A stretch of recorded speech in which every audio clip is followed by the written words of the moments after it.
Señor presidente, la mesa ha quedado constituida conforme a los estatutos. Muchas gracias, señor secretario general. La Real Academia de San Romualdo de Ciencias, Letras y Artes celebra sesión de junta solemne y pública en cuyo transcurso tomará posesión de una plaza de académico correspondiente el ilustrísimo señor don Marco Antonio Velo García. Se abre la sesión. Conforme a lo dispuesto en los estatutos y reglamentos de esta Real Academia, acompañen a esta presidencia la señora secretaria general, el señor censor, la vocal de letras. Tiene la palabra la secretaria general, la ilustrísima señora doña Adelaida Bordés Benítez, para dar lectura al acta de nombramiento.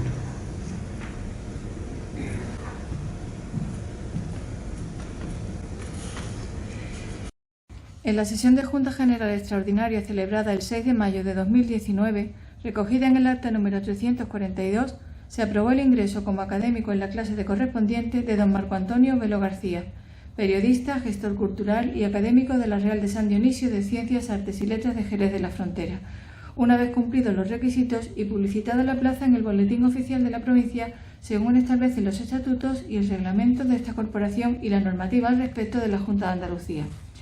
Comunicado el acuerdo al recipientario, se estableció el plazo reglamentario para su ingreso, que con posterioridad y por las circunstancias sobrevenidas, quedó fechado para hoy martes 24 de mayo de 2022, siendo el título de su discurso de toma de posesión Andalucía en la obra de Joaquín Romero Murube.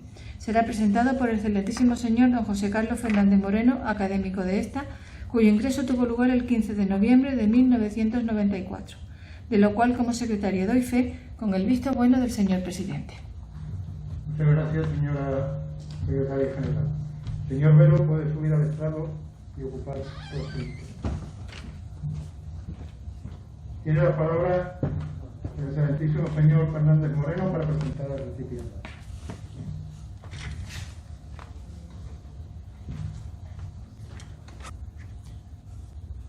Con la venia, señor presidente, señoras y señores, muy buenas tardes. Entre lo galdosiano y lo pemaniano son preferentemente dos de los estilos literarios en los que podemos encontrar a Marco Antonio Velo cuando escribe relatos e incluso algunos de sus artículos periodísticos, que por cierto, tiene publicados más de 4.000. Muchas de sus columnas periodísticas han servido como base para comentarios de textos en diversos seminarios sobre cine, literatura y periodismo, organizados todos ellos por la Universidad de Cádiz. Nuestro recipiendario posee la excepcional formación, habilidad y conocimiento de la sociedad en la que transcurre su vida cotidiana como para, digamos, cambiar de tercio y abordar el lenguaje puramente periodístico, que no tiene nada que ver con el literario, aunque las herramientas sean las mismas, para de ese modo criticar, reivindicar o denunciar determinados asuntos relacionados con la política, con las injusticias o con las malas prácticas llevadas a cabo por distintas administraciones públicas, privadas e incluso religiosas. En todos los casos, siempre con una visión certera, porque Marco Antonio es un periodista fino y un escritor fino. Pues muy bien, a nivel de la sociedad en general, o de la jerezana muy en particular, puesto que a su excelente formación académica y universitaria une un profundo conocimiento de las esencias de su tierra, Jerez de la Frontera. Sus relatos son para darles lectura de forma reposada, meditada, recreada y en muchos casos añorada, puesto que, por lo menos a mí, me trasladan a tiempos felices y a recuerdos muy queridos de mis temporadas en Jerez. Téngase presente que por mis venas, además de la isleña, corre sangre jerezana. Veamos a continuación las razones por las que dentro de unos minutos don Marco Antonio Velo va a ser nombrado académico de San Romualdo. En el capítulo 3 de los estatutos de nuestra institución, que trata sobre la admisión de nuevos académicos, queda expresado que será necesario cumplir alguna de las siguientes condiciones. Son 3. Y dirán ustedes, ¿3 nada más? Sí, pero 3 que no resultan fácil de alcanzar. A. Estar en posesión de algún título superior científico, artístico o literario y haber acreditado méritos suficientes para su elección. Don Marco Antonio Velo estudia gestión, dirección y administración de empresas y fundaciones en la Universidad Europea Miguel de Cervantes, formación que amplía con 2 másteres de posgrado: el Máster Oficial Universitario en Gestión y Dirección de Industrias y Empresas Culturales por la mencionada Universidad Europea Miguel de Cervantes y asimismo el Máster Universitario en Periodismo por la Universidad Carlos III y el Instituto Europeo de Periodismo y Comunicación. Está a su vez en posesión del diploma de experto universitario en gestión y dirección de empresas con especialización en la economía social del tercer sector. Posee igualmente la tesis de posgrado en cooperación y gestión cultural internacional, especialidades Europa y Mediterráneo, Universidad de Barcelona. Ha realizado el curso superior de posgrado de creación y consolidación de industrias culturales y creativas, impartido por el Ministerio de Cultura.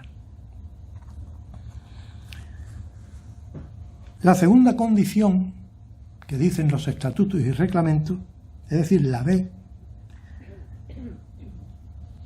al referirse a los requisitos expresa lo siguiente: ser autor de obras científicas, artísticas o literarias de indiscutible mérito.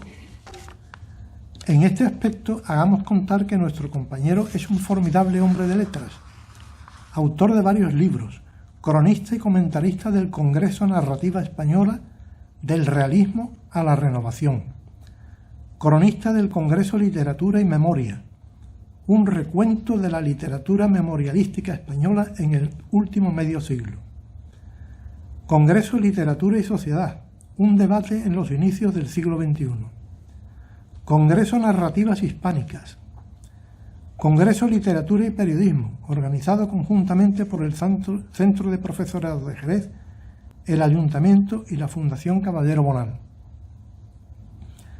Ha publicado crítica literaria con trabajos especializados sobre Buero Vallejo, José María Pemán, la obra periodística de Luis María Ansón, César González Ruano, Julio Camba, Mariano de Cavia, José Luis Martín Descarso, Francisco Umbral, Menéndez Pidal, Vicente Alessandre, Eugenio Montes y Luis Rosales.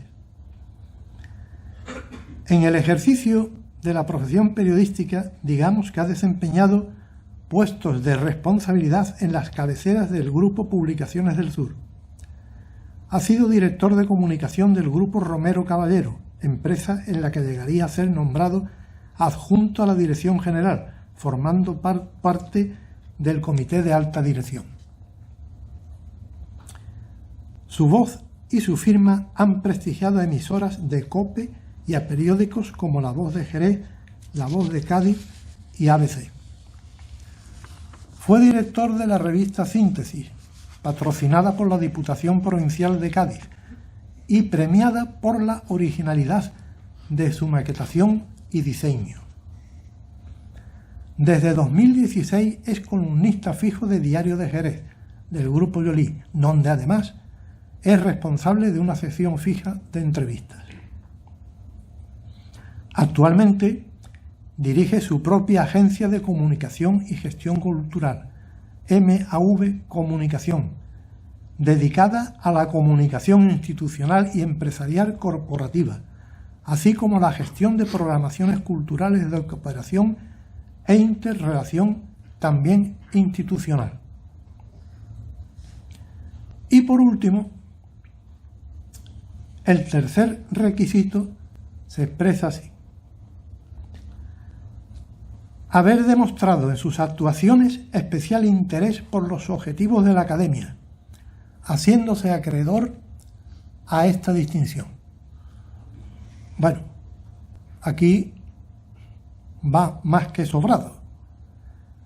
Hace años, señoras y señores académicos, distinguidas personas que nos acompañan esta tarde, que don Marco Antonio Velo se hizo más que acreedor a esta distinción.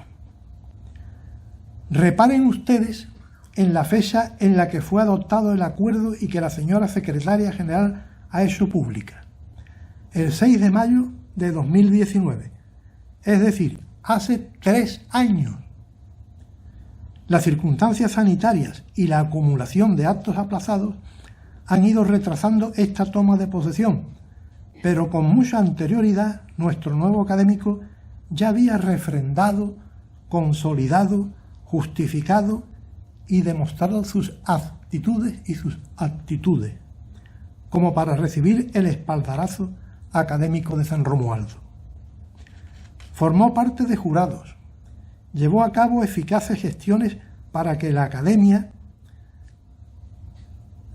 cumpliera muchos de los actos que tenía programados. Procuró la consecución de la colaboración de distintos profesionales y acreditados artistas para, sin menoscabo para los fondos de la Academia, lograr su participación y, en definitiva, ha demostrado en sus actuaciones especialísimo interés por los objetivos de la Academia. Dentro de unos instantes, el señor presidente tomará juramento al nuevo académico, por medio de ese juramento se compromete a honrarla siempre, mirando por su mayor lustre y esplendor, y cumplir fielmente todas las obligaciones de académico. Conociendo a don Marco Antonio Velo, estamos seguros de que este no será como el juramento de Santa Gadea, que a veces se ha dado en nuestro seno con gran decepción para todos. Téngase en cuenta que esta es una responsabilidad apoyada en un trípode, es decir, la responsabilidad del nuevo académico, la responsabilidad de los proponentes y la propia responsabilidad de la Academia. Todo ello compartido a partes iguales.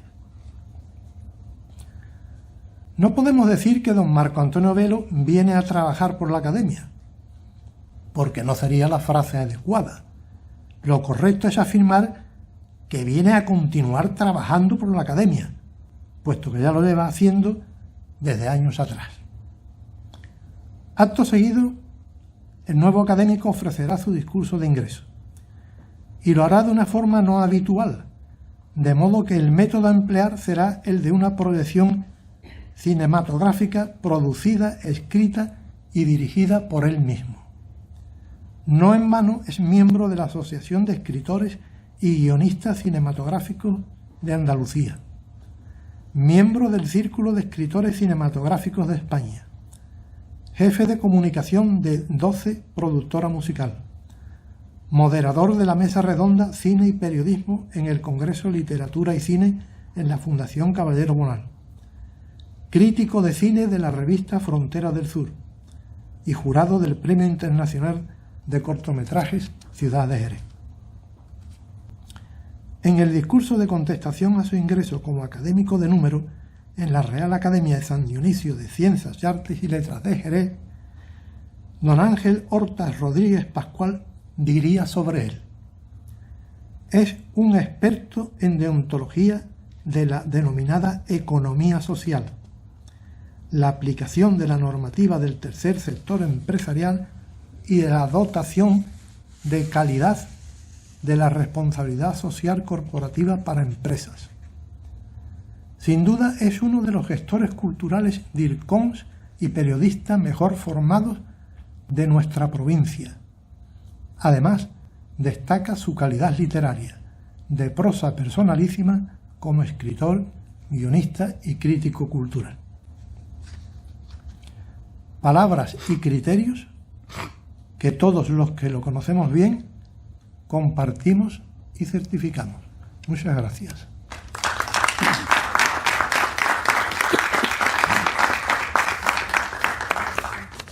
Muchas gracias, señor Fernández Moreno. A continuación tomará la palabra el señor Marco Antonio Velo García para pronunciar su discurso de ingreso, mientras la mesa se trasladará, porque al ser un acto eminentemente de proyección, iremos a sentarnos.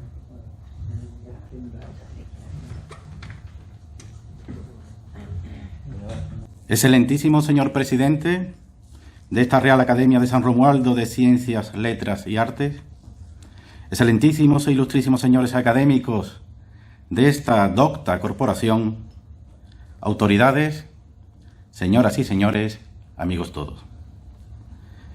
Permitidme, nobleza obliga, solo unas breves palabras de introito o salutación a modo de rendido agradecimiento a esta, por mí de veras querida y admirada, Real Academia de San Romualdo.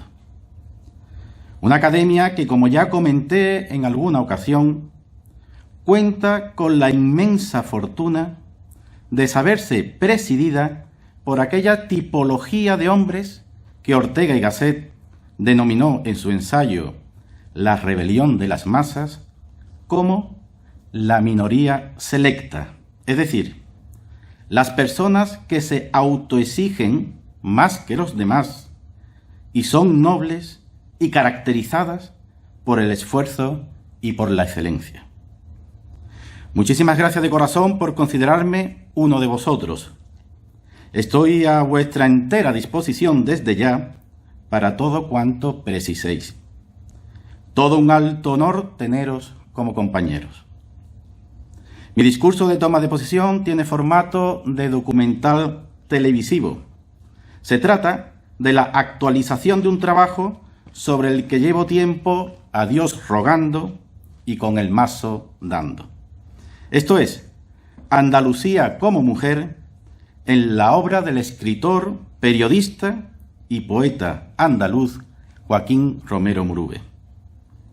Por tanto, mis casi 20 folios de conferencia, de ponencia, de disertación, son los que literal y textualmente sostienen el documental que seguidamente proyectaremos. De mi autoría son los textos, el guión, la escaleta, la selección de las fotografías y la música y la producción. Solo he pedido prestada la locución, es decir, la voz, que corresponde a la de mi amigo y periodista de Onda Jerez Televisión, Antonio Moure, y en labores de montaje técnico a Rodrigo Melero. Ojalá pueda acercaros, siquiera sea levemente, aún más si cabe, la trascendencia literaria de la figura de Romero Murube, sobre todo a vuestro interés como lectores. Créanme que, de ser así, entre todos habremos logrado un doble acto de justicia en el tiempo. Muchas gracias.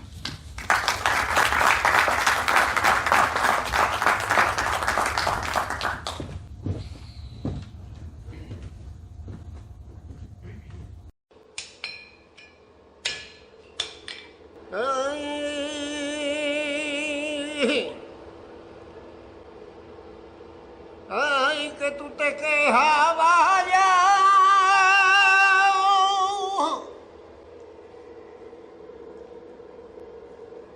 de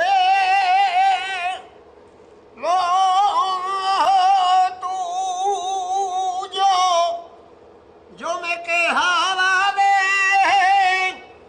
mi hermano,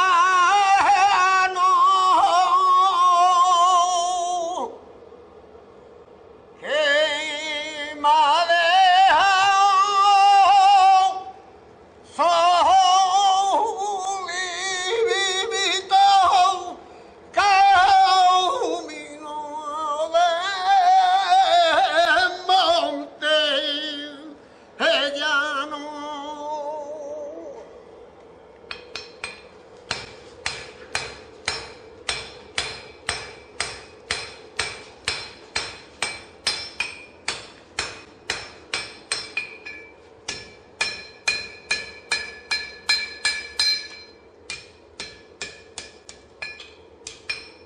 No ha mucho tuvo Andalucía un hijo legítimo de su gracia plena, un trovador de traje gris y cuerpo entero, de rompe y rasga, un centurión de la Roma blanca y verde, un escribano moruno de corbata negra y retina lastimera, aquel escritor de periódicos de columnas de Hércules Fundator y conquistador de nuevo cuño de la cernudiana ciudad soñada siempre para los adentros de la sinalefa del alma.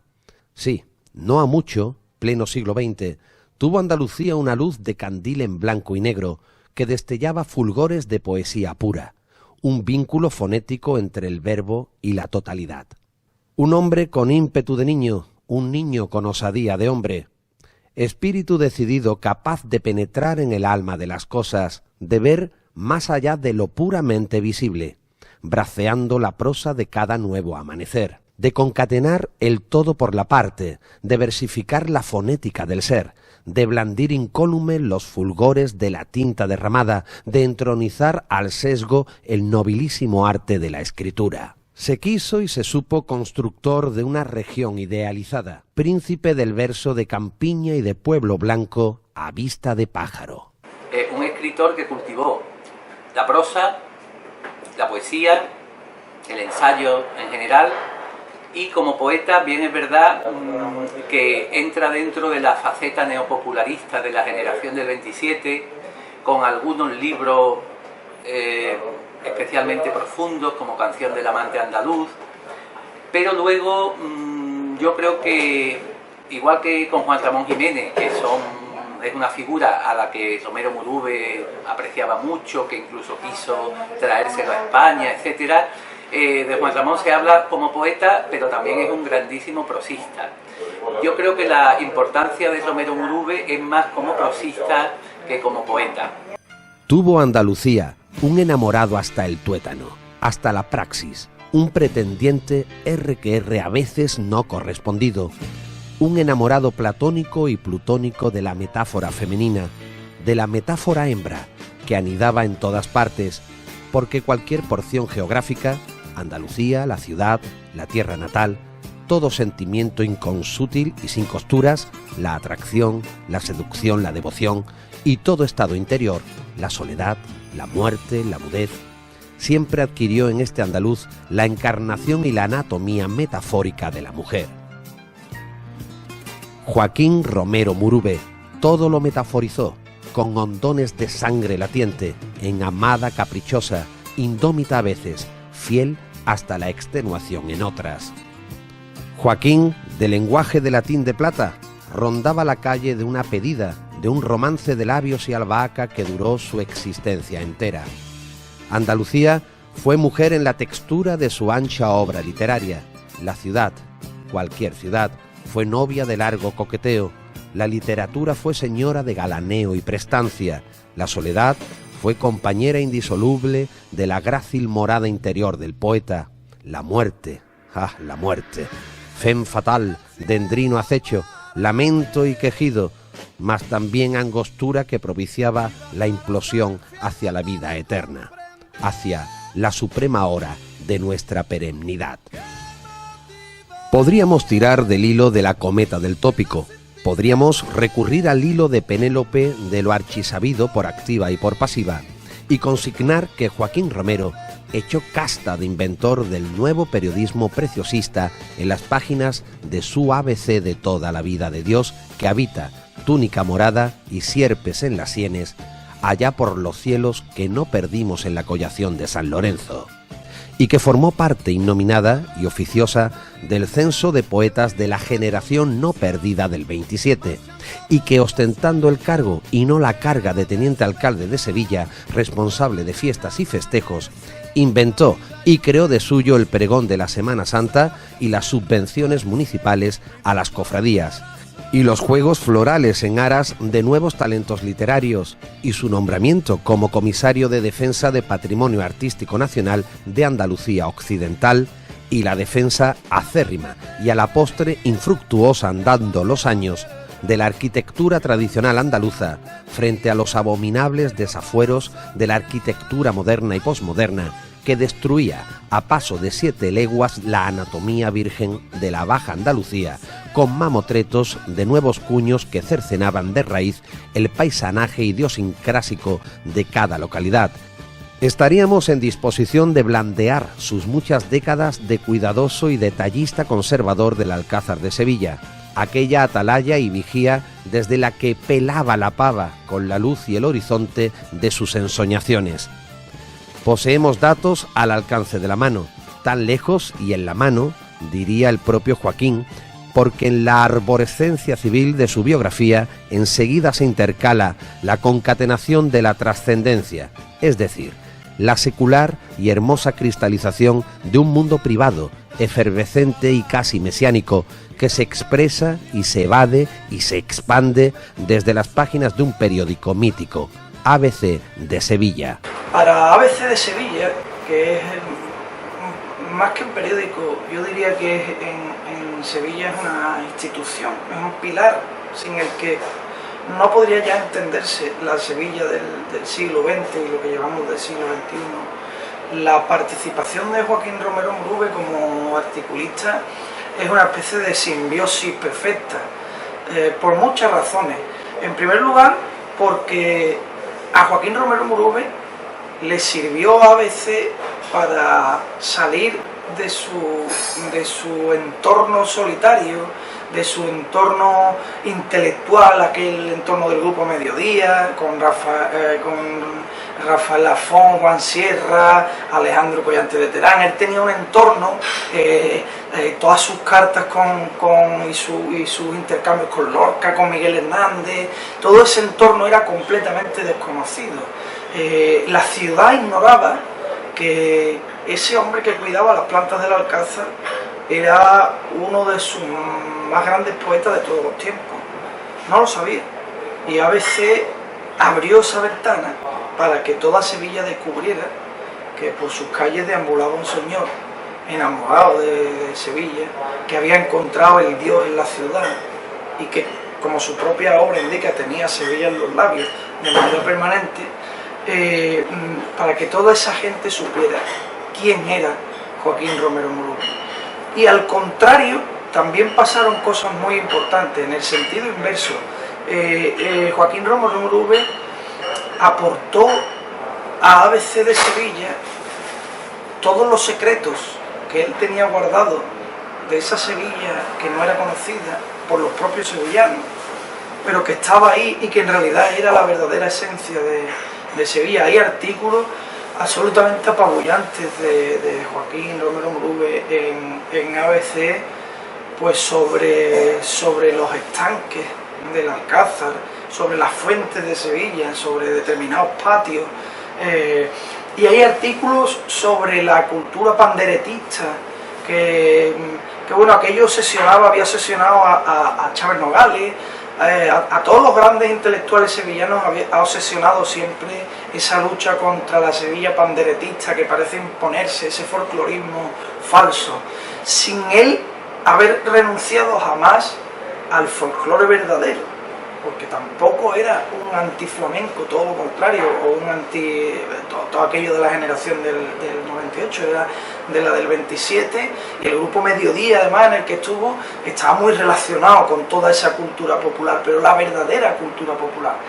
Y de alguna manera, y con esto creo que puedo llegar a una conclusión, la relación entre ABC y Joaquín Romero Murube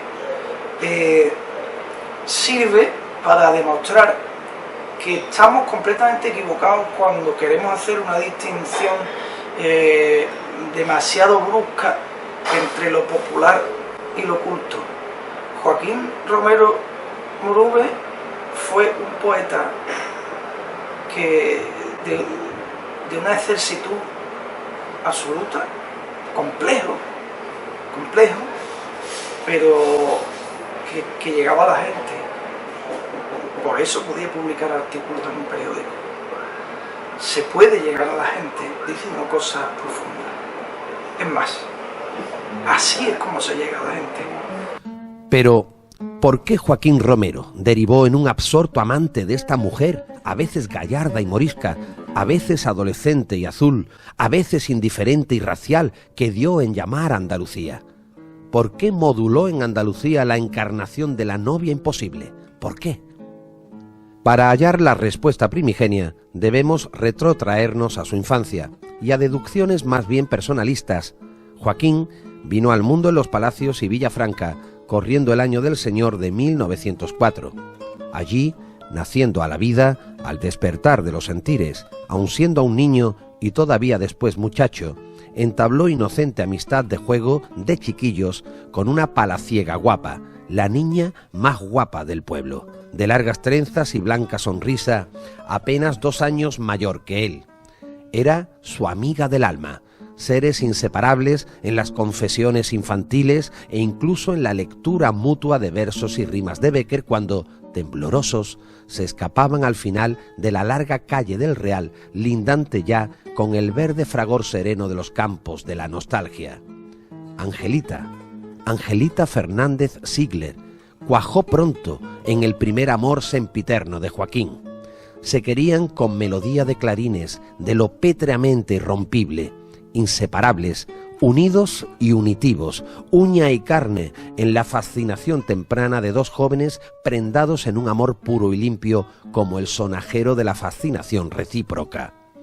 Párvula irrupción del beso que todo lo calla, que todo lo enmudece, precisamente porque el sacramento de los sentimientos ya tan pronto había consagrado la estación de la plenitud. Contra todo pronóstico, como un iracundo, un carnívoro cuchillo clavado en las sienes de lo abrupto, Angelita enfermó de pronto de tisis y tras patética agonía de 12 largos e infernales días, falleció a la edad de 21 años, acompañada en el leve cerrar de su hálito por quien fuese desde niña el amor de sus amores y el príncipe de sus ilusiones, un jovencísimo Joaquín que, esperándose incontinente y lo peor, quiso vestir entonces su trajecito azul y corbata de los domingos para despedirse, adusto por fuera y hecho 1000 añicos por dentro, de la novia de largas trenzas que leía a Bécquer en los atardeceres palaciegos de una relación sentimental, truncada tempranamente cuando aún las miradas en flor prometían casamientos a corto plazo. Joaquín queda desolado, la muerte lo deja solo y triste y abatido, desconcertado.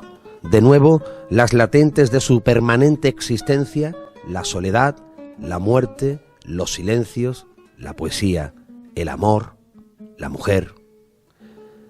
En su obra Pueblo Lejano, Joaquín confiesa que la vida era bella con tan solo mirar a aquella muchacha.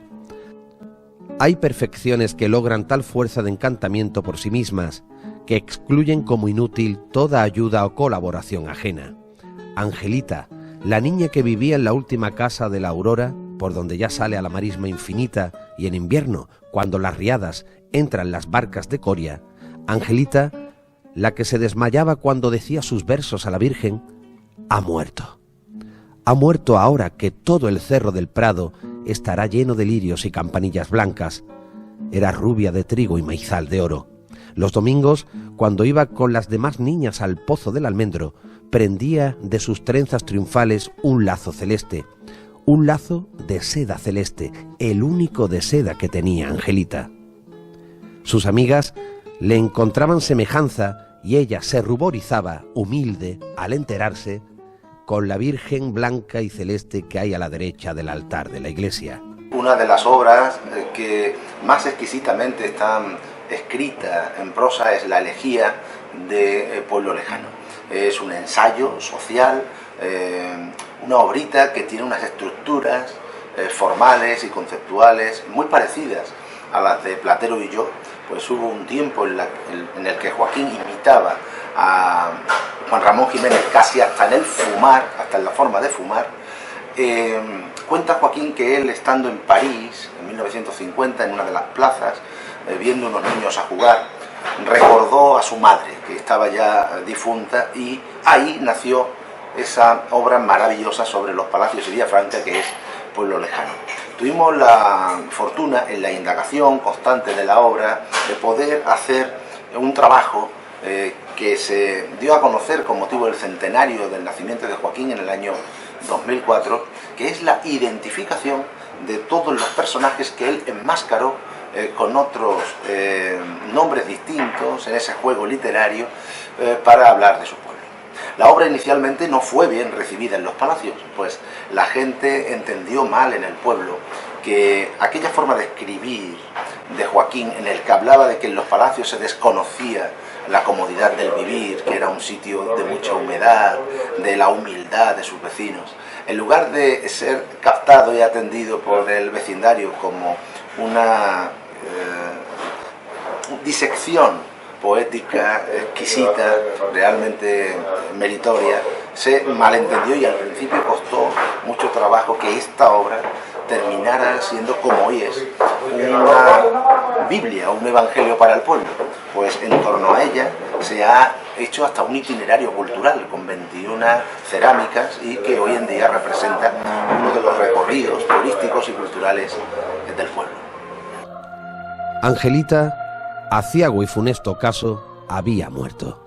Joaquín la prometió amor eterno ante su cuerpo amortajado toda de blanco, muchacha cadáver, y como ya no la tendría a su lado en cuerpo y en esperanza de vida, se juró, la juró de veras, que siempre estaría con él, junto a él, en todas partes, en su realidad circundante, en el aire, en el viento, en el paisaje, en los sentimientos, en la luz, en el horizonte, otra vez la luz y el horizonte, en el oxígeno que respiraba y en toda expresión de belleza y de beldad que contemplase, y en la realidad circundante que abrazase y acompañase al poeta en ciernes ya para los restos.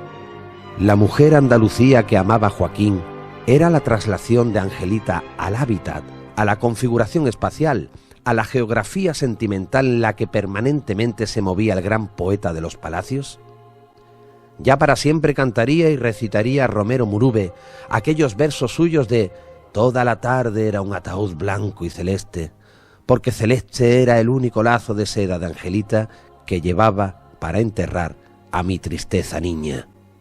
Quiso Joaquín trasladar la novia muerta a su devenir cotidiano y resucitarla en el invisible patrimonio inmaterial de sus días y sus noches, en la esfera de lo inaprensible de su mundo llamado Andalucía. Imaginó aquellos versos de Gerardo Diego que proclamaban: «Tú soñando me hablabas disfrazándote en mi voz, así tan misteriosa y tan ajena, y tan soñando que es cuando eres más tú, mi voz de ti venía». O su propio poema Jardín Final: «Queda muerta la vida en los confines que limitan los muros del silencio. Soy yo quien va pasando entre los mirtos, rompiendo los cristales de este sueño». Romero Murube asumió entonces que la música más extremada es el silencio de la boca amada, y que esa música ya sólo podía ser tocada a través del minueto de su tono lírico, de la afinación de la literatura, del pentagrama de los versos, música para el concierto afinado de su biografía restante. La mujer gravitaría ya en todos los contornos, cada cual con su perfil de musa cierta.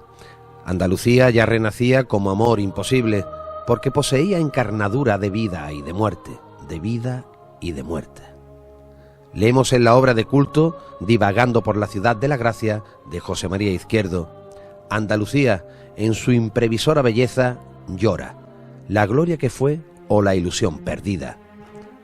Y como es altiva y espléndida, seca sus lágrimas en la orgía de la luz y de fuego, de sus fiestas y de su arte. Ahora, ya la novia amante de Romero Murube tendría, para los restos, nombre de tronío: Andalucía. La relación de Joaquín Romero Murube con Andalucía en general y con Sevilla en particular es una relación claramente de amor, de amante, incluso más allá del amor, es una relación física, no es solo una relación espiritual. La primera cuestión que explica esto es que Joaquín Romero Murube no es solo poeta de las letras, es también un autor del ambiente que le rodea. Él era funcionario del Ayuntamiento de Sevilla, como todo el mundo sabe, y tenía la encomienda, la gran encomienda de cuidar los jardines del Alcázar, jardines que, por cierto, en su gran mayoría le debemos en su estado actual a su trabajo.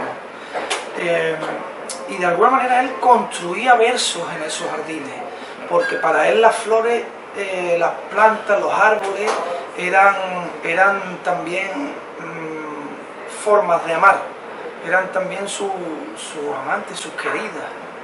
Hay un árbol en el Alcázar de Sevilla, en el patio de la Montería, que yo creo que resume perfectamente quién era Joaquín Romero Murube delante de un folio blanco, delante de una cuartilla. Es un árbol argentino que él se encargó de traerse desde Buenos Aires, y lo plantó en el patio de la Montería. El árbol se llama palo borracho, y es un árbol que en Argentina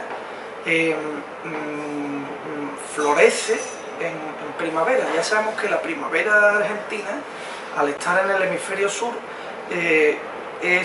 coincide con el otoño nuestro, con el otoño del hemisferio norte. Bueno, pues él plantó ese árbol y consiguió que el palo borracho floreciera en la primavera argentina aquí. Él consiguió que ese árbol sea el único que echa flores en otoño en Sevilla, en el Alcázar de Sevilla. Es un árbol precioso, que da una flor rosa. Fue una especie de trabajo personal en el que se empeñó bastante tiempo hasta que lo logró. Yo creo que esto es una metáfora perfecta de quién era Joaquín Romero Murube. Era un señor obstinado en encontrar la belleza sin faltarle nunca el respeto a su esencia. Nunca quiso transformar algo que ya tenía una esencia. Simplemente lo que quería hacer él, y en su obra lírica, en sus ensayos, incluso en sus novelas está claro, era contarnos Sevilla, contarnos Andalucía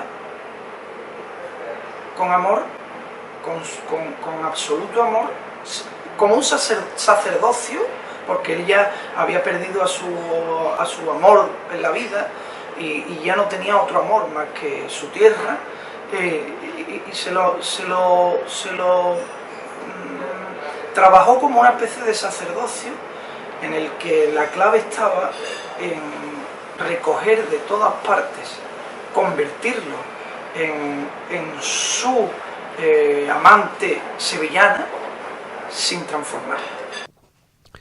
¿Cómo descubriría, cómo interpretaría, cómo hallaría por consiguiente Joaquín Romero a la mujer que subyacía en la etérea sustantivación de su contorno?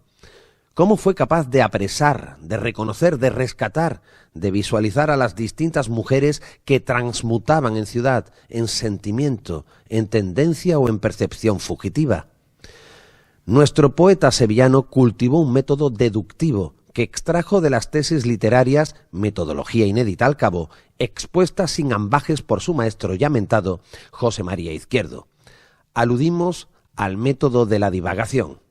La divagación como fuente de hallazgo, la divagación como herramienta de conquista y definición y exploración y por ende interpretación. Joaquín Romero Murube bebió efusiva y compulsivamente de las aportaciones intelectuales de su precursor e incluso mentor, José María Izquierdo, y de su obra ya mítica, considerada el tratado de estética por excelencia, divagando por la ciudad de la gracia. Afirma Izquierdo en sus páginas que el mundo del divagador es, pues, el del ensueño. Sueña que vive y vive soñando. Divagar es una pura contemplación. No es contemplación estática, sino dinámica. Es un éxtasis transitivo, el éxtasis de un transeúnte. Divagar es un discurrir sin lógica, un razonar sin raciocinio, un jugar con las ideas, es enamorarse de todas y no desposarse con ninguna. La divagación es un desgranar de ideas y el divagador su novio sempiterno. Joaquín Romero Murube ejerció de divagador oficial de la Andalucía más idealizada que real, de la soledad más entrevista que focalizada, de la muerte más acosadora que fantasmal. A todas las hizo hembra, de todas se enamoró con rizado deslumbramiento, con vértigo de danza. Estaba Joaquín predestinado a descubrir y a conquistar con la seducción de su obra, de su pulsión literaria. Ya lo había leído él mismo en los libros de la biblioteca familiar. Hay una fuerza desconocida, una voluntad superior, una especie de necesidad de describir que impone la obra y guía la pluma. Esa fatalidad, esa fuerza se revela tanto en el mandato de los muertos como en las exigencias y convenciones de los vivos o de los que han de vivir. Escribir es el ideal. Y es el ideal la única realidad verdadera. Y es el ideal la única deseada y amable realidad. Detrás de las apariencias viven las ideas, vírgenes y puras, esperando que un milagro de amor las traiga al mundo de las formas bellas, por obra y gracia del arte de los escritores. Joaquín Romero fue un liberal de ideas y un idealista de emociones conceptuales. ¿Acaso sea esta la misión del espacio, como la del tiempo y la de la muerte? Idealizar la vida, desvaneciendo los detalles ridículos de la comedia, sirviendo de lenitivo para los dolores del drama, y la vida idealizada sólo subsistía en la personificación de una dama allá donde la visión aparente visualiza otras nociones tangibles. Siempre, sí, una dama, siempre un amante, siempre una mujer. Romero Murube, con esa personalidad arrolladora, por ejemplo, García Posada en sus memorias habla de cómo embelesaba a sus hermanas cuando iba a la casa familiar y hablaba, era un gran conversador, un gran seductor. Se casó con su prima, Soledad, no tuvieron hijos y ya no es un secreto para nadie la fama de seductor que tenía Romero Murube, bueno, pues entre las turistas que iban entonces al Alcázar, con personas de esta ciudad, y la mujer es un elemento fundamental en Romero Murube. Yo recuerdo de Pueblo Lejano una de las viñetas, de las estampas que más me gusta, cuando habla de Ana Caro, ese embeleso ante la belleza que va caminando y se destaca sobre las demás, ¿no? Ese gusto por la belleza femenina. Y curiosamente él nace a la poesía, lo dice en uno de sus textos, en una tarde en Sanlúcar, que la familia lo deja solo, y él experimenta ese sentimiento de la soledad. Y curiosamente la soledad es uno de los temas que más aparece en la obra de Murube, en la obra poética, pero también en su vida. Se casa con su prima que se llamaba Soledad, es hermano de la Soledad, que es una cofradía, no es de las primeras que hay en la ciudad, y sin embargo él fue fiel a esa imagen, que además sale la última en la Semana Santa. Es decir, que ese gusto, digamos, femenino tiene ese nombre que es la soledad, y podemos entenderlo como un sentimiento poético, pero también como un acercamiento a personas o a símbolos que representan esa soledad. Toda la construcción espiritual, toda la argamasa moral y ética del hombre se circunscribe a amar al prójimo como a sí mismo y a identificar la realidad visible con amores de señora bella y delicada, como una Eucaristía de párpados que guiñan bajo secreto de sumario. Descubramos al proviso cómo la mujer se hace presente en la obra de Joaquín. El 12 de junio de 1930 escribe en la prensa un artículo bellísimo en el que descubre una ciudad, Sevilla, una región, Andalucía, desde las alturas, y le otorga formas femeninas a los trazos del mapa. El 28 de enero de 1940 escribe Rafael Lafón en ABC: Romero Murube es un escritor librado a un romanticismo específico, por el que ha pasado toda una generación de ensayistas. El espíritu de contradicción de Andalucía es superado por la virtud del poeta. Y el que pueda entender que entienda, como dice Joaquín, y el Evangelio. El 28 de diciembre de 1945, en una magnífica tercera, Azorín proclama que el campo de la literatura es ancho, todos cabemos en su área. Al cabo del tiempo, vemos que vale más un acto de piedad que una censura, de lo que nadie puede impedir y es inocuo. Muchos compañeros de profesión escriben sobre el encandilamiento de Joaquín frente a la vivaracha Andalucía.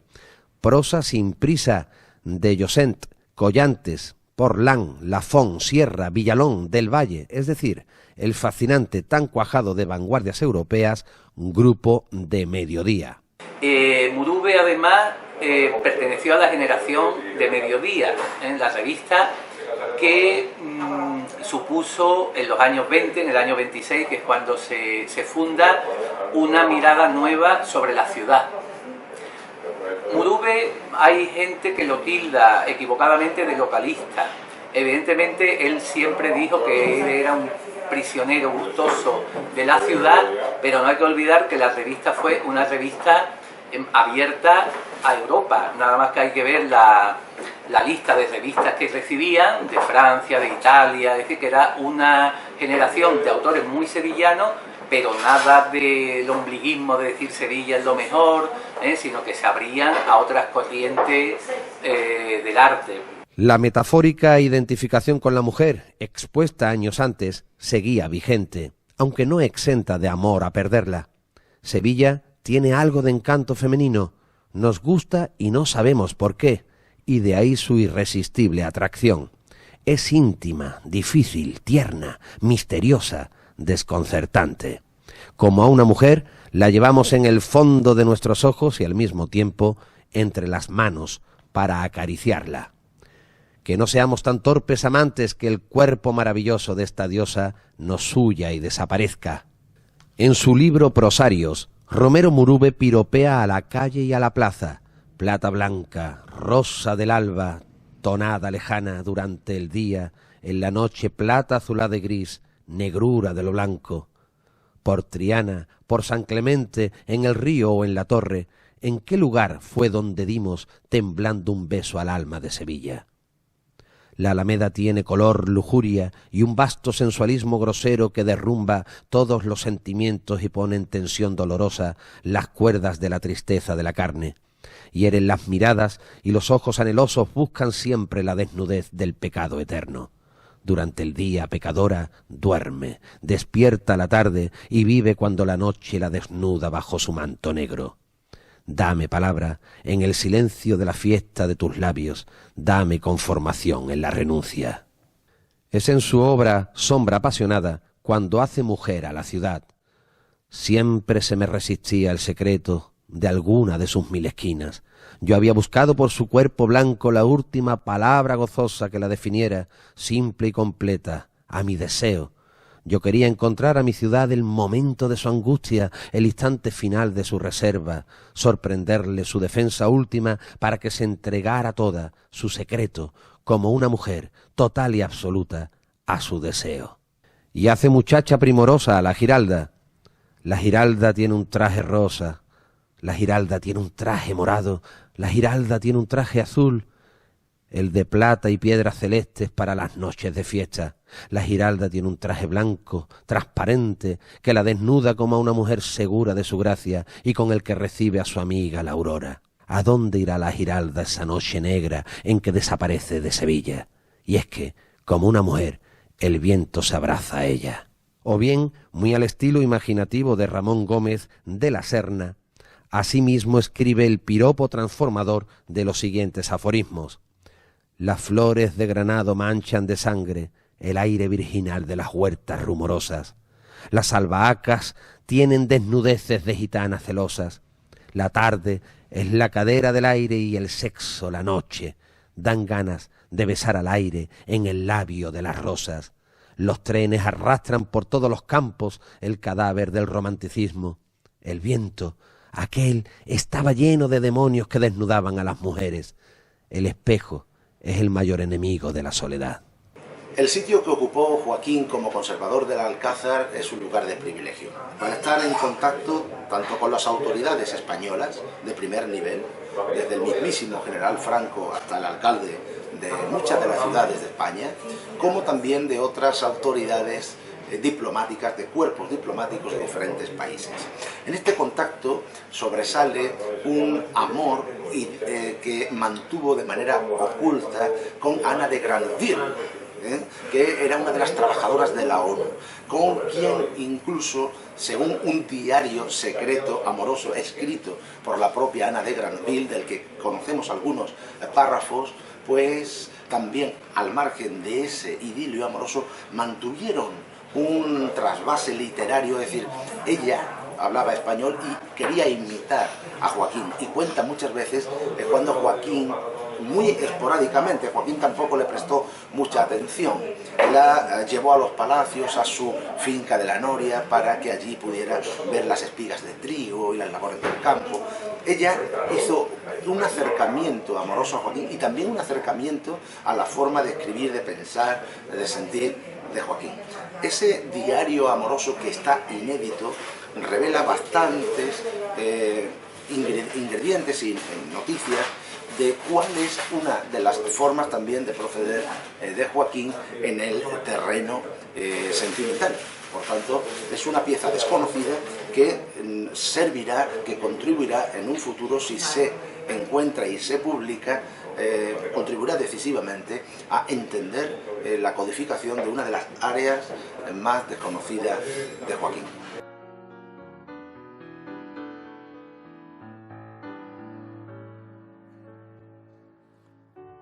Me da igual cantar en Sierpes que en la Plaza Nueva.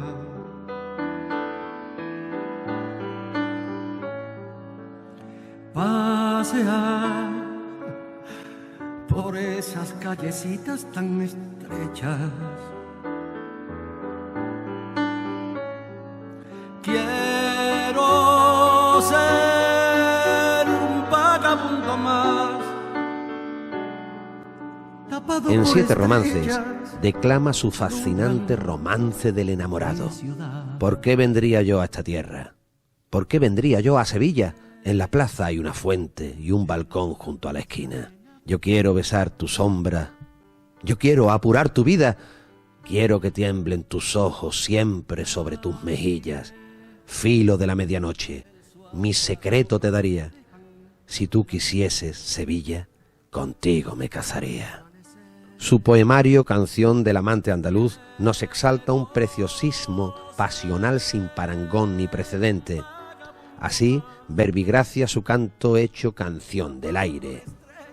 Amigo, tengo una novia en un barrio de Sevilla.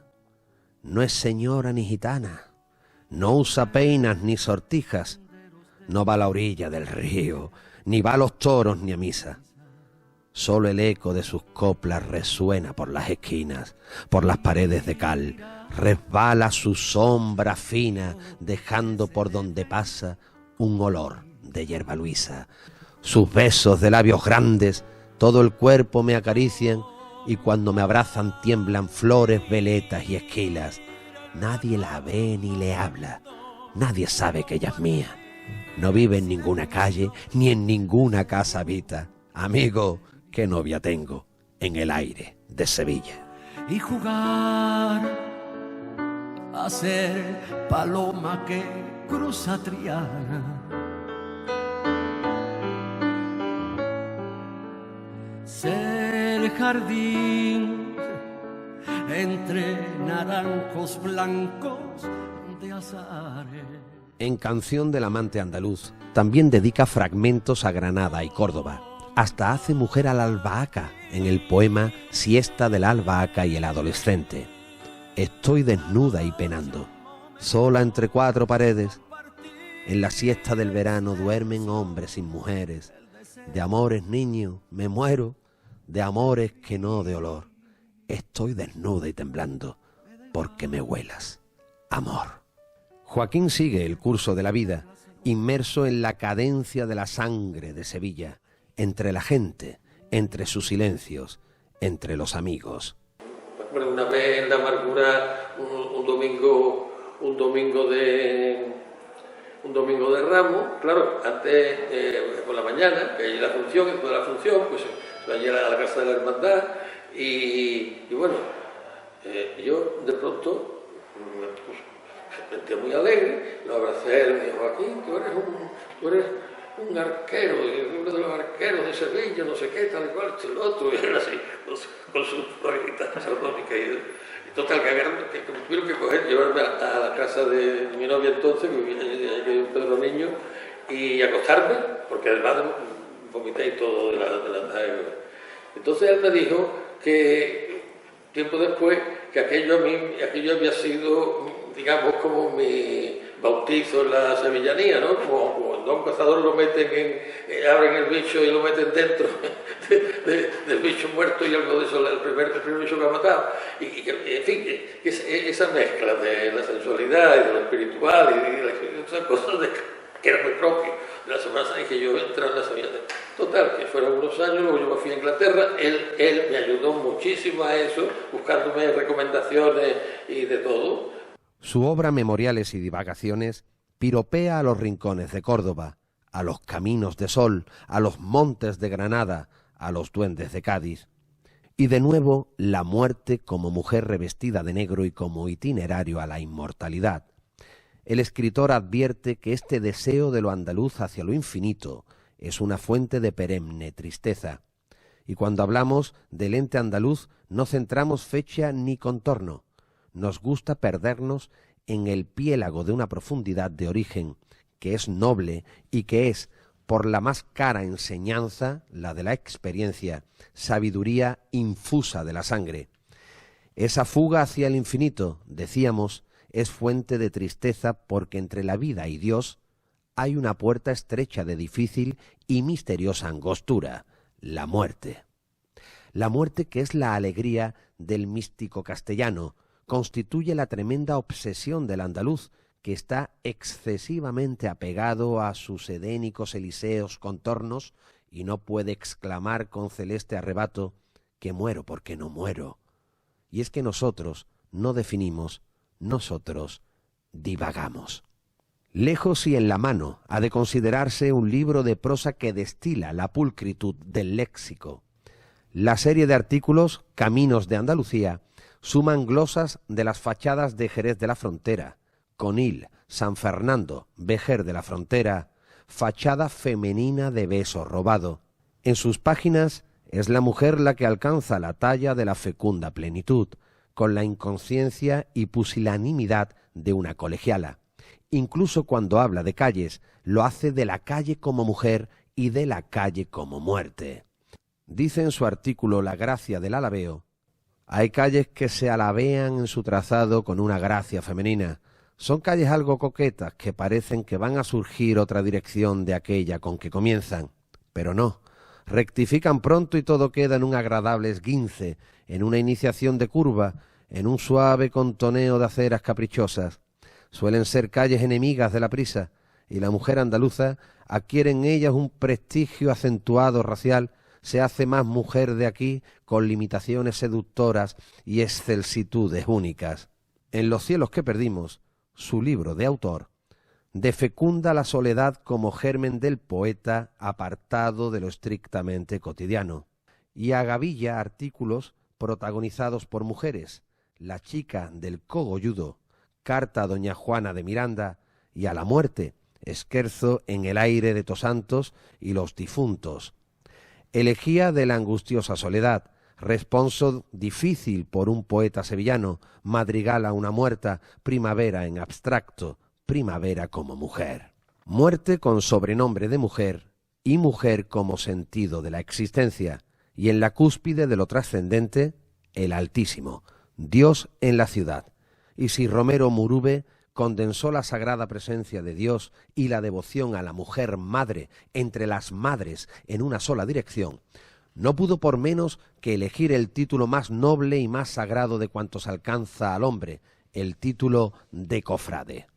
Él era sagrado y dijo dispuesto además que se le amortajara con el hábito de la soledad, que es lo que se hizo cuando murió. Yo he ido con él pues allí a la casa de la Hermandad de la Soledad, que está allí frente al antiguo cuartel, lo que ahora es el conservatorio, ¿no? El nuevo conservatorio, y la esquina aquella por la calle Baño, no sé, cerca de, no me acuerdo dónde era, pero vamos, he ido ahí, y vamos, eso lo ha vivido él de una manera muy intensa, muy seria, y además otra cosa, que él no admitía ni chistecitos ni nada de eso sobre Semana Santa, porque una vez que fui yo y me había contado una saeta un poco festiva, ¿no?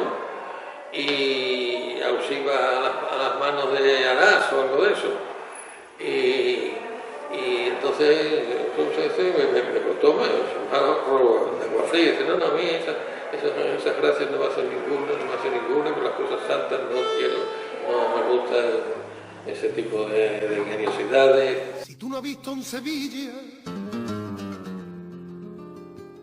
una buena levantada, tú no sabes de Sevilla, de la misa a la mitad. Si tú no has visto a la Giralda cuando se pone a llorar, las lágrimas de San Pedro, sus campanas repicar. Tú no sabes de Sevilla, de la misa a la mitad. Cofrade por la gracia de Dios, que a decir verdad moraba en la ciudad, en su ciudad de Sevilla, y se hizo hermano, como no, de la Cofradía de la Soledad. De nuevo la Soledad, que rinde culto solo a la mujer madre. De nuevo la mujer, Cofradía de Cruz Vacía por la reciente muerte de Cristo. De nuevo la muerte. Venga de frente. En Dios en la ciudad, el porqué de su adhesión a la clásica cofradía sevillana. El alma y el cuerpo están cansados de tanto esplendor. ¿Queda aún otro paso? Sí, Nuestra Señora de la Soledad. Es la última, sale de San Lorenzo, el barrio más puro de Sevilla. Es una hermandad pobre, humilde. La Virgen va transida de dolor, del dolor de la soledad, del dolor más real y aparente de todos los dolores. En el ambiente está ya plasmado el tedio de la fiesta y la soledad pasa un poco entre el dormitar de todos. Va casi sola en su dolor. Silencio, fin, agotamiento. Los hermanos de la soledad lloramos esta soledad en que camina nuestra Virgen. Las sillas se apilan informes contra las aceras, no nos miran. Por entre la sombra y el silencio de las calles vamos con nuestra Virgen de la Soledad, en soledad. Bendita sea. A la derecha adelante. Bueno, la llamada cortita siempre, esa derecha atrás.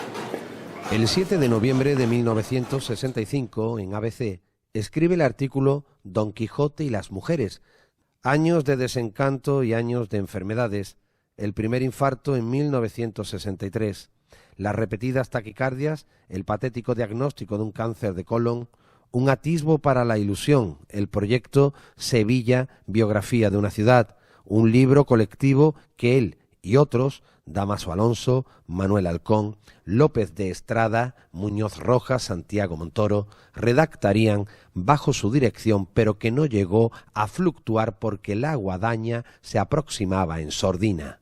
Viernes 14 de noviembre de 1969. La noche adopta una tonalidad incolora. Un espantapájaros de hiedra y sal exhibe una mueca demente en los medios de cualquier campo cercano. Sevilla huele a mudez y a vacío, un vacío que asfixia. A las 9:30 de aquella noche había asistido Joaquín a una cena con matrimonios amigos en casa de Jaime García Añoveros. Estaban también con sus esposas otros amigos como Manuel Olivencia y Pablo Atienza. La velada se alarga hasta la 1 de la madrugada, hasta cuando Murube había contado anécdotas de Manuel de Falla, de García Lorca, y hasta inclusive parece ser que hizo referencia al estricto régimen al que lo tenía sometido el médico, e hizo una cierta apología de los melones de su pueblo, que no se los dejaban probar tampoco. García Añoveros revela detalles de aquella última cena a la prensa que dan una idea del entusiasmo murubesco hasta el último suspiro. Joaquín tenía buen sentido del humor. Contó anécdotas a montones, cada cual más interesante. Se habló de música y poesía. Refiriéndose a Falla, contaba cómo y cuándo quiso venirse a vivir a Carmona. A su llegada repasó mi biblioteca y me habló de Cernuda y de Jorge Guillén. No faltó en nuestra conversación un tema, el proyecto de unos trabajos literarios, culturales y artísticos que sobre Sevilla íbamos a emprender con el concurso de otras personas. Los Salvatierra acercaron en su coche al matrimonio hasta el Alcázar. Y fue entonces, ya en casa, madrugada del 15 de noviembre, cuando Murube sufre una taquicardia que al parecer sufría con cierta frecuencia y para la que incluso aquel día había tomado su medicación. Al rato le sobreviene un ataque cardíaco, aquella implosión hacia los adentros del más allá. Un credo, una patente de corso, su médico de cabecera, acude con urgencia poniendo pies en polvorosa, restando minutos, velocidad de relámpago, pero ya es tarde. Así, en efecto, como el título de una de sus mejores obras, Ya es tarde. El día que yo me muera, que no me llore Sevilla, que no me llore Sevilla. El día que yo me muera, que no me llore Sevilla. El día que yo me muera, que no me llore Sevilla. Que no me llore Sevilla, ni mi madre ni mi niño, ni el resto de mi familia, ni mi madre ni mi niño, ni el resto de mi familia. Solo le pido a mi Dios de que no repita duelo, la sangre de la ira, la tape en mi cuerpo frío por mi bandera de España. Joaquín, amortajado con la túnica de su Virgen de la Soledad, queda postrado en la capilla ardiente en su dormitorio del Alcázar. Hasta allí se desplaza el párroco del Sagrario para celebrar una misa íntima con los más cercanos.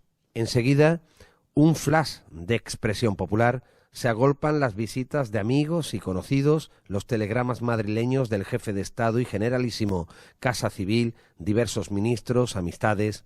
A las 4 de la tarde, el cadáver, a hombros de empleados del Alcázar y de sus queridos hermanos de la Soledad, fue conducido a la iglesia del Sagrario, donde se ofició una misa corpore in sepulto con presencia de las autoridades. El féretro atravesó el patio de los Naranjos y la Puerta del Perdón. Tras pasar por la iglesia de San Lorenzo, se precedió a la inhumación en el cementerio de San Fernando. José Gómez Salvago leyó unas páginas de José María Izquierdo y Sevilla. La prensa sevillana dedicó muchas páginas a la muerte de su colaborador, del colaborador de todos los periódicos sevillanos.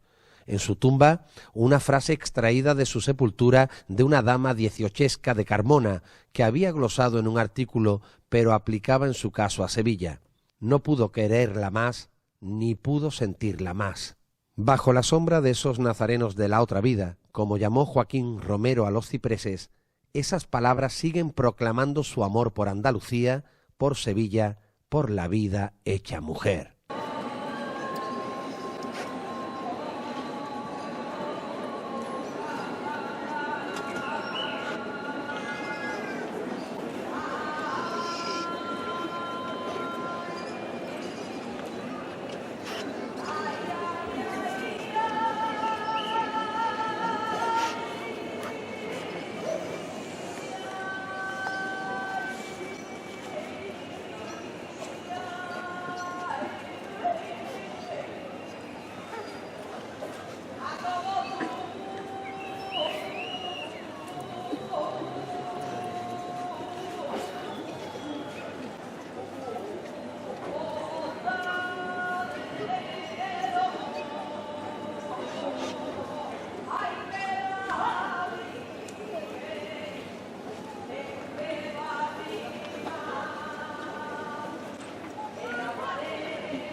En su poema Casida de la muerte, Romero Murube había escrito en plena juventud el epitafio de su solemne eternidad.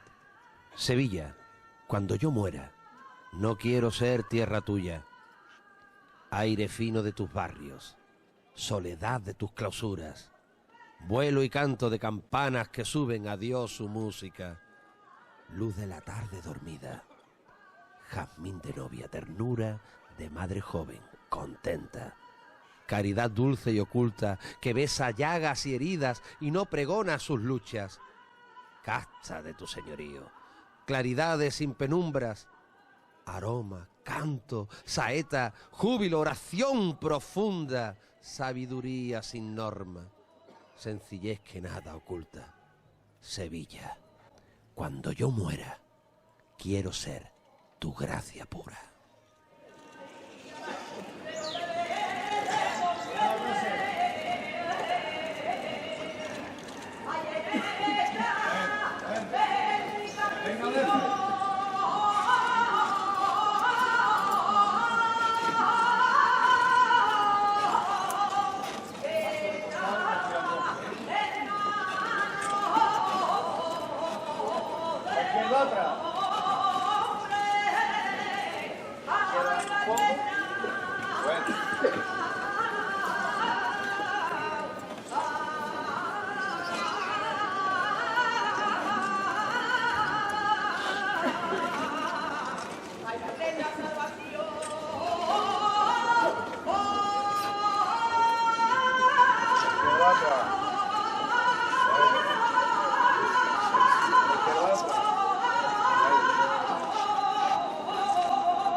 Por favor, los señoras y señores académicos, ponerse de pie.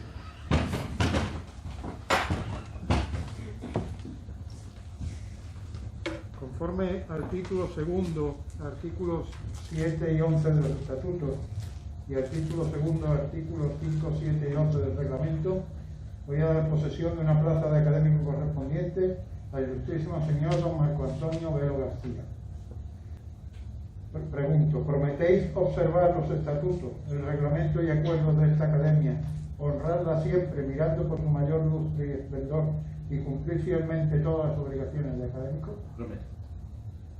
Queda proclamado académico correspondiente el ilustrísimo señor don Marco Antonio Velo García. Paso a imponerle la medalla que lo acredita.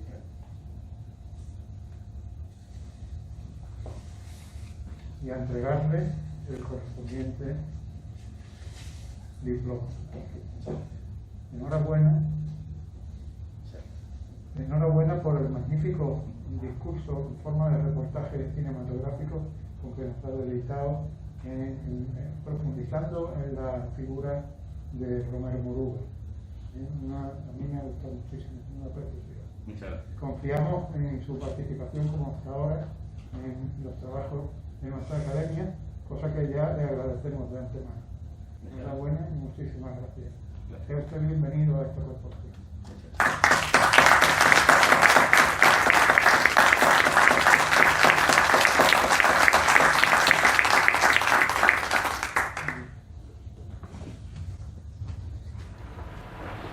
Bien, pues agradezco